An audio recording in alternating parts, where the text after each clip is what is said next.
Welcome to the IT Career Energizer podcast. For anyone who wants to build and grow a career in IT, develop and improve your strengths and skills, be inspired and motivated by the successes of others, manage your career progression, and achieve your IT career goals. And now, your host, Phil Burgess. Welcome to episode 256 of the IT Career Energizer podcast. My guest on today's show is the Chief Executive Officer at We Think Code, where her primary responsibility is to gear the organisation up for growth. She also co-founded FoldLeft, a digital consultancy that uses hypothesis-driven models to design and deliver impactful software solutions. Her expertise lies in bridging the divide between business executives and tech innovators to maximize the value of software. So welcome to the IT Career Energizer podcast, Nyari Samushonga. Thank you very much, Phil. Really excited to be here. So Nyari, it'd be great to get some insight into your current role at We Think Code and understand how that came about. We Think Code is a software development school, and it trains Africa's top tech talent by recruiting people from backgrounds that would ordinarily be excluded, either because they haven't studied tech before, they didn't have great scores coming out of high school, but they have high aptitude. And so actually someone I had worked with in a prior role referred me to them when they were looking for a new chief executive officer and felt like my combination of both technical and business expertise would be a good fit to work in this role. So how do people find out about We Think Code? What's the sort of, I would say almost like a marketing channel to enable people to understand what you are and what you provide? So the best way would be to go to our website, which is wethinkcode.co.za. And you could also look for us on Twitter, Instagram, all the regular social media platforms as well, to get a sense of the process of how people apply and how we train students to become top tech talent. Yeah. And how many countries do you manage to reach? Currently, we are only located in South Africa, and we Right. recruit 300 students each year, and we graduate about 65% of those students and pathway them into full-time employment. Okay. And presumably the growth focus is within South Africa. Well, actually, we're looking to expand beyond South Africa now. It was founded in 2016, and with the success that we've had, we're now really at that point of expanding both our footprint within South Africa and beyond. So we've proven out the model of recruiting people without a prior experience of software development purely on aptitude, and then training them in a peer-to-peer program over 2 years. And they come out as capable software developers that are ready to contribute. And so that was at the beginning a bit of an audacious mission. Can you really take someone who doesn't have a prior background? Can you recruit them without requiring any, prior academic entry qualification? And is 2 years enough to train them? And now that we've proven out that model and have had great success, we're looking at building it up and going further. Yeah. So the track record, obviously, now you've been running for 4 years, you've got that, and you can prove or show to others that are interested in taking this route that it can be done. Yes, that it actually works and it's repeatable. The patterns are repeatable. Yes. Exactly. Good. Okay. And your other involvement as well, you co-founded FoldLeft. So could you maybe tell us a little bit about that as well? Yes, so FoldLeft is a big joy for me because it was the first business that I was involved in founding. Prior to that, I'd always been employed. And the focus with that was coming out of an environment where all the software I delivered was in a consulting capacity in large consulting houses. What we were finding is that a lot of organizations, the trouble you had in delivering software solutions was actually reflective of right in the beginning when the decision of what to build and why we are building it was made. Not enough rigor had gone into analyzing what problem are we trying to solve and why would this solution likely solve it. And so FoldLeft really focuses on saying, what is the business intent? And then creating hypotheses around the proposed solutions so that we can quickly establish whether they work or they don't work. So tech is a powerful tool, but only if you're building the right tech and building it in the right way. And that's the emphasis of FoldLeft. Okay, good. That's interesting to hear as well. So can you maybe share with us a career tip, one that the audience may not be aware of and perhaps should be? For me, the big learning has been learn to be good at making decisions.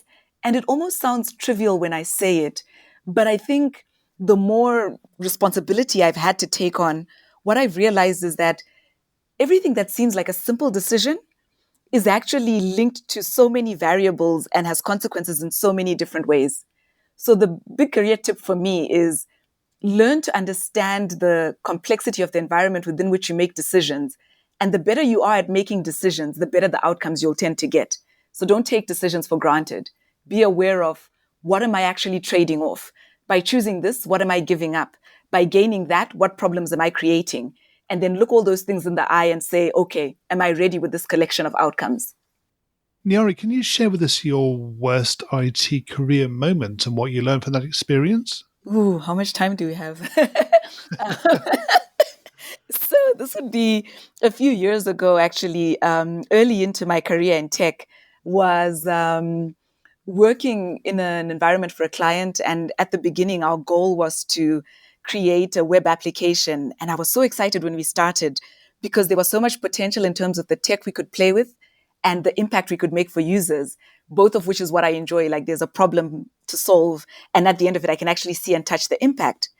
And Yeah. then as it started to unfold, what to me was, the thing I was saying about decisions, here is the problem space, here are the solutions, and then more importantly, here are the limitations. And so I started to speak up about tech that was supposedly ready, that wasn't ready, environments that were standing and ready for us to use that were not there, timelines that were either at threat or no longer achievable because of these limitations. And I bumped into a world of politics where, in hindsight, I think I was quite naive. Head in the clouds, we're here to build the tech and make the impact.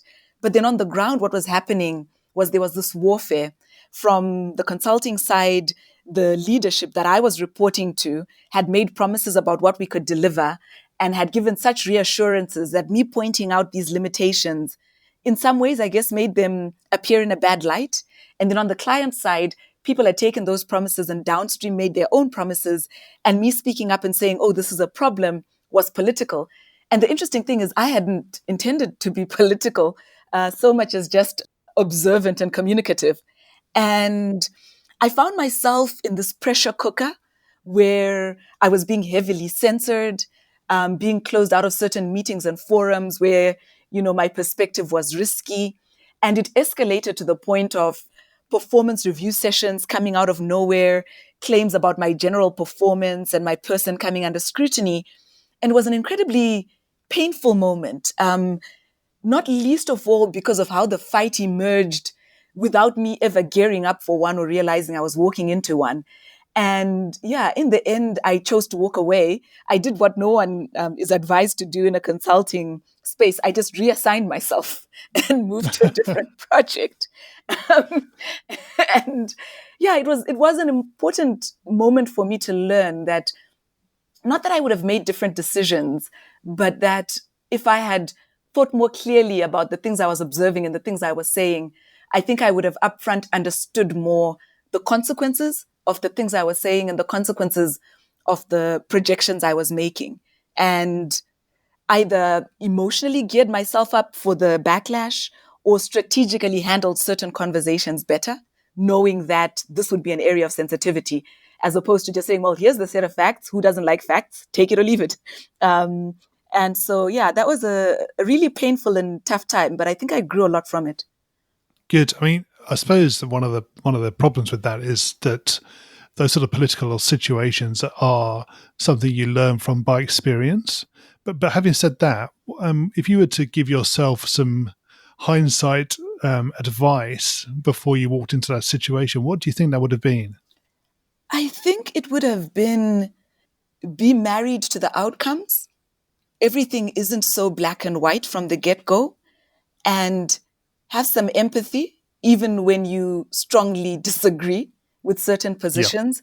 Have some empathy with what might be informing what you're viewing as, okay, that's a lack of integrity because that's not truthful. Hold to that position, but express it in a way that understands why someone has been driven into a corner where they feel that they should give up their integrity, and then try to take it from that direction. I would give myself a pat on the back to say that in certain situations, when they become untenable, if you have the freedom to, it is okay to walk away. That is true. Definitely, yes. It is an option. I think one of the other things to consider as well, when somebody has almost an opposite perspective on a particular topic or subject, there's usually an underlying reason for it. And obviously you won't necessarily know what it is. So as you've mentioned, empathy, it's being aware that there are reasons for people having the opinions they hold. Exactly. Yeah. And it's there's a comment I heard many years ago, and I don't know where exactly I heard it from, but that we tend to judge others by their actions and ourselves by our intentions. So Yes. we feel like if I observe something and I disagree with it, then it's an unacceptable thing, which is why I would disagree. But then when we do things and someone tells us they're disagreeable, there's a mouthful of explanation of why and we're off, and I'm sorry, but. And so there is that journey to walk of going into a debate or a discussion with not just a willingness, but an active desire to understand where the other person is coming from. And you might still end up at the same place, but maybe the interaction is not so acrimonious. Yes, I think you're right there. Yep. Okay, so moving away from your worst moment, can you perhaps tell us about your career highlight to date?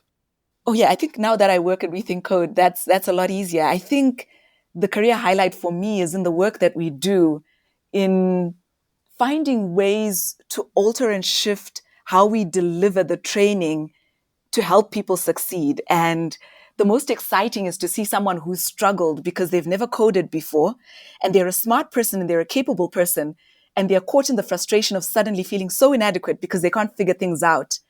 And the work that we're doing and the interventions that we're staging, suddenly breaking through and seeing a person finally getting it and starting to fly, that is fulfilling in such an amazing way. I made my transition from accounting into technology after I had been working at that point for about 12 years. And that was intimidating because I came from a space where I was competent, where I was respected, and I could almost take certain knowledge for granted. So I know how it feels to know you're a capable person, but then to show up and be completely incapable. Every word, every acronym, nothing makes sense. And then there's that moment when it finally all clicks and Yeah. you start to feel like yourself again. And then all the other things you've been capable in, you can bring them into that space because you understand that space well enough. And so now I get the joy to be part of delivering that to so many people, and especially people from backgrounds where they would have been excluded from the economy, and say, no, but we see you and we see your capability and you can be amazing. And then the best moment is when they get it and you can step back and let them fly. That's joy. Yes. Yeah, and of course, with the company you're involved in, you get to see that on a continual basis. So you'll continue to see individuals making those breakthroughs. So you get the benefit of that on a consistent process, I suppose. Yeah, definitely. Okay, Nyari, can you tell us what excites you about the future of the industry and careers in IT in particular? Yeah, this is an interesting one because the answer I give surprises people. I'd say it's the same thing that attracted me to my career in audit, which is Okay. just the broad landscape of where you can participate. And, as an auditor, you get that opportunity to work in so many different industries. And I worked in financial services and had derivatives on one hand, in agriculture and figured out roots of sugarcane on the other hand, and did these vastly different things. And I enjoyed that exposure. The thing that IT then gives me more than audit ever could is then the ability to be creating impact and change in those spaces. And IT is everywhere. Whatever business you are in, now you're in the business of IT. So that means you can reinvent yourself so many ways and so many times, more than Madonna. And so, you can be someone working in financial services today, in health tomorrow, in technology the next day. And the skill is so transferable to being impactful in so many different ways. And impact is a big obsession of mine. And I think that's what's exciting about IT. And being on the African continent, there's such an opportunity for young minds to be plugged into this and become relevant in the economy in ways that otherwise wouldn't have been because of the barriers that other professions would put in place. IT kind of takes those away. And if someone can give you a computer and a connection to an internet, the sky's the limit. So that's what excites me about it, is it just creates so much opportunity to make so much impact Yes. for people coming from such vastly different backgrounds. And it's a leveler in a way. And yeah, that's really exciting. Okay. We're going to go into the reveal round now. We're going to find out a little bit more about you and the way you think. Are you ready for this? Yes, I am. Ready as I will So be. this, okay. So this partly relates to the previous question, I suppose, in the way you answered it. But what first attracted you to a career in IT? I wanted to create. I didn't want to come when the party was over and tell the story of what happened. I actually wanted to create. I wanted to see my ideas become reality. So very, very much the sort of involvement is very important to you, being part of it throughout, from initiation to delivery. Yes, I'm that person who's very much about, when there's a problem or something going on, I'm always curious about how things work. Like, what's the system that created this problem and how do we systematically change it? And IT gives me an opportunity to be both on that problem definition side and then creating solutions and then actually checking if they work. And that's fun for me. What is the best career advice you've ever received? Learn to let go. And this was at the point when I was looking at shifting careers. I was so scared. I was scared that I was letting go of, over a decade of hard work and accomplishment. And at the time, I really didn't know if I would do well. I didn't really know what exactly I would end up doing. And the best advice I got was just learn to let go of the impression that the world has of you and focus on trying the things that you're instinctively leaning towards. And you'll always be your whole person. You'll always be that person who was competent, the person who was capable, the person who achieved, the person who failed, the person who got up. So let go of this moment so that you can reach and touch the next one. And I've used that advice again and again and again when I get scared. And I'm, quite the daredevil. So I'm always putting myself in scary situations. And I always remember that advice. Okay, so presumably that sort of relates to people talk about their comfort zone. Is that similar? Yes, absolutely. Which is, those accomplishments are mine to hold on to. Nothing takes them away. But if I allow them to define me so much, then I can't be all these other things. Even if one of them is finding out that I'm terrible at something, like I'm never going to be good at singing, but I'll try karaoke, so that's my perspective on it, is step out of that comfort zone and you'll be amazed that you're not that far from success in the next phase. But there's that one moment where you've got to let go. And when you're most afraid, and just trust yourself, back yourself up and go for it. So rather sort of almost the opposite question, really. What is the worst career advice you've ever received? Don't be so argumentative. Okay. And I think it was contextual, where maybe I was committing career suicide by being open and honest and disagreeing. And it was clear that the power structures didn't agree with me. But what I have found is that by being authentic and not so much arguing, it's a bit tongue in cheek, but by being authentic and honest, yes, I might have alienated quite a few people because I'm so strident in my positions and my views. But I've also been able to build some really authentic relationships because I can find true resonance with my tribe. And then those relationships have opened up opportunities for me to work in spaces, be exposed to things that I'm passionate about. And I feel like if I had been hiding behind, preoccupied with climbing ladders, getting along with everyone, not rocking the boat a little bit, I wouldn't be where I am. I believe I'm where I am by just being authentic and open, even if it, ruffles a few feathers. If you were to begin your career again in today's world, what would you do? Oh man. So I only began my career in IT about 8 years ago. So I consider myself an IT baby. But what would I do differently?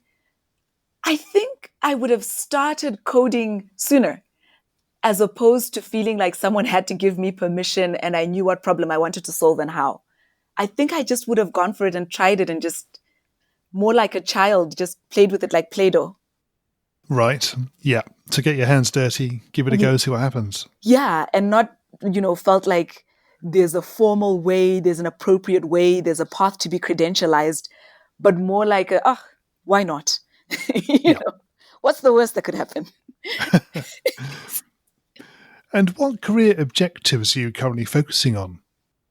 I think my two career objectives would be, for We Think Code, really scaling the operation and taking it across the continent. And in that process, the second part of that is ensuring that there's gender parity in the representation that comes out of We Think Code. I am a strong believer in the representation of women in technology. I've worked with amazing, brilliant women in technology, but there's a lot of stigma and misconceptions and negative opinions about tech in the minds of women, in the minds of people that influence career decisions of women, in the minds of people that work with women in tech. And one of my goals is that if we're going to do growth from day one, let's do growth figuring out how to get women representation right. And it's not easy. It's actually quite complicated and layered in terms of how do you get the marketing right so that when women see it and they've never thought of themselves as a developer, they see resonance and they'll try it out. How do you identify and communicate with the influencers so that they become aware and their messaging changes? How do you then create an environment for the pioneers, the first few women that come into an environment that's still very male dominated, so that they're safe, whether that's a physical safety from things like sexual harassment, or it's an emotional safety in terms of how the dynamic on the ground works, so that, you're not out there recruiting hordes of women and then putting them in an environment that hurts them. And then how do you support them in actually building careers where they grow? So a very holistic approach to supporting the inclusion of women in tech. And what's the number one non-technical skill that has helped you in your career so far? Accounting, 100%. Accounting has made it possible for me to get to the bottom line. Why are we doing what we're doing? What's the value we're looking for at the end? And value doesn't have to be financial, but it has to be something that we can collectively agree that if we do this right, getting this outcome is worthwhile. I learned that from accounting, that after everything is said and done, the inputs, the effort, the thoughts, the arguments, the agreements, the fun, the frustration, ultimately culminates to a bottom line. And what is that bottom line? And I think in building FoldLeft as being hypothesis driven, that's the motivation. In looking at We Think Code and agreeing with the mandate that was always there before I joined, which is success is when young people are able to enter careers and build themselves within technology. To me, it's what's the bottom line? And I learned that from accounting. Accounting brutally Indeed. focuses on that. So obviously with an accountancy background, do you think you have that sort of detailed mindset as a consequence of that? Oh, absolutely. There's breaking down problems, understanding how things come together and joining them. I actually learned that from accounting. The specifics and how what seems like an air quote, oh, it's just semantics. Semantics are a big deal. And that is as true in tech as it is in accounting. And so it definitely gave me that grounding. The other thing that it also gives me is an insight into business. Because one of the things that I found in my journey in tech is that not every brilliant technologist always understands what makes a business tick. So when technologists, I often say when technologists say business value, often the things they are saying to business people are not valuable. Your sprint and, your story count and all these things, business people are not necessarily thinking that's valuable. They're saying, how do I win in the market? And Yes. accounting enabled me to be fluent in the language of business. And so now when I work in technology, I'm very quickly able to grasp and understand the business relevance of what we're doing or the lack of business relevance of what we're doing. And also able to translate in a business language, when a discussion about technical debt is going on, well, it's not actually technical debt, it's the business's debt because they're paying it by not getting what functionality they believe they need. And being able to articulate to business that this thing that seems like a detour from your dream and your goal is actually integrally relevant to you. And so it is tech, but this is why it enables business. And so that fluency comes from accounting for me. I think there are other ways to get it, but for me, that was definitely the road. And what do you do to keep your own career energized? I keep reinventing myself. I like new challenges. I enjoy taking on responsibility in spaces where I don't feel fully qualified on day one, where I'm like, okay, I could tick some of those boxes, but that's a new space. And so this preoccupation with being impactful Yeah. and less with being sure that my ego will be stroked at the end of it is how I'm able to to continue to step into spaces that are interesting and continue to grow. And tech Yes, gives a lot of opportunities for that if you're willing to take them on. it does, definitely. And what do you do in your spare time away from technology? I cycle. I enjoy road cycling, and that's a joy for me. It allows my mind to shut down. It's physically very grueling. So I do very long rides. I'll go for about a 98K ride, 100K ride, and push myself really hard to try and go as fast as I can. Wow, that's a fair distance. Yeah. And then You chase must be gone all time. day. Yeah. Takes about 4 hours, 3.5 to 4 Yeah. hours, depending on the distance. Yeah, but it's a joy for me. I really enjoy the physicality of it. Right, Nyari, can you share a parting piece of career advice with the IT Career Energizer audience? What I would say has served me is focusing on being impactful. Decide what that impact is. And that impact doesn't necessarily need to be philanthropic or to a human, but it's like, okay, I want to make this thing better. I want to make it faster, and understand what outcome you're looking for. And then start to organize yourself to pick the path and do the things that serve that outcome. That way you're able to stay focused. You're able to persevere when it gets hard because you always have that North Star of where you're going. And so for me, that's definitely something that's enabled me to be both fulfilled and effective. And so that's my advice is be clear to yourself on what you're trying to achieve before you start, and then do what you need to do to get it done, even if it's hard. Yes, and presumably you make a conscious effort to check against that goal on a continual basis. Exactly. Is measure, measure, measure, always be measuring. Yeah. And the harder it is to measure, probably the more important it is to measure. And yeah, to me, that's what's really important. And in doing that, it's like this goal setting way that I can see myself growing, which is, well, when I started this, I wasn't so sure I could get to that outcome. Did I get there? When I'm getting caught up and I'm now in debates or clashes with other people, am I clashing about the technology? Am I clashing about an ego? Or am I actually still serving the purpose and the outcome? That is, I think, sage advice. I try Yes, to it live is. by it. Is focus on the outcomes, know what they are, and measure your progress towards them. And Yeah. know when you've won. I love to win. And finally, what's the best way we can find out more about you and connect with you? So you can find me on Twitter at Nyari Sam, and I'm also on LinkedIn as Nyari Samushonga. And yeah, you can definitely look me up on the We Think Code or FoldLeft websites. Nyari, thank you so much for joining me on the podcast today. It's been great chatting with you.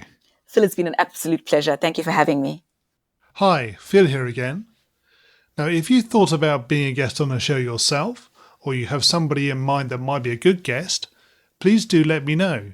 You can reach me on Twitter, where I'm at FieldTechCareer, or you can find me on LinkedIn, or you can even contact me through the website, which is itcareerenergizer.com.